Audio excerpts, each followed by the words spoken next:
ምንም ጉዳይ ላይ ሰዎች ይህን ነገር ማድረግ የሚችለው ማን ነው ሲሏችሁ እኔ ነኝ በሉ፣ እመኑኝ ማለት ነው። ጉዳዩን ፈጽሙት፣ አከናውኑት። ተሳካላችሁም አልተሳካላችሁም ኢዳዝም ማተር፣ እሱ ትርጉም የለውም።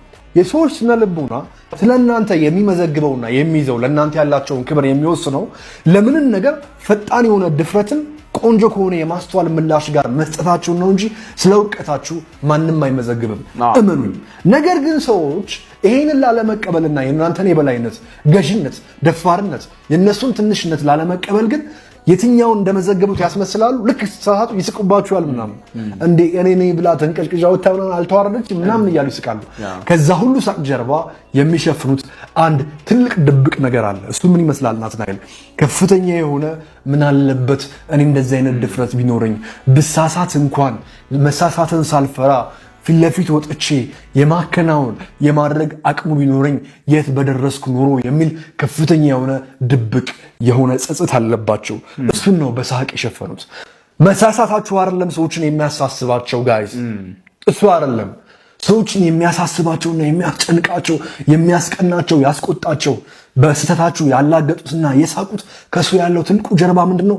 ድፍረታችሁ ነው ያበሳጫቸው። መሪነታችሁ ነው ያበሳጫቸው። መሪዎች ደፋር ናቸው። ከስሜት ጋር አይደለም፣ ከማስተዋል ከምክንያታዊነት ጋር ማለት ነው። በቃ እነሱም በውስጣቸው ያስቡት በጣም ምን አለበት ከፍተኛ የሆነ ቅናት አለባቸው። ደግሞ መሳሳት አይደለም ፖይንቱ።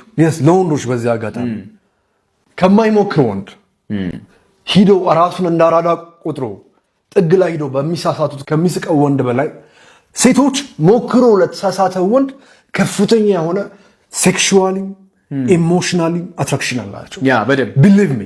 ምክንያቱም መሪ ማለት ምን ማለት እንደሆነ ሴቶች በሚገባ ያውቃል።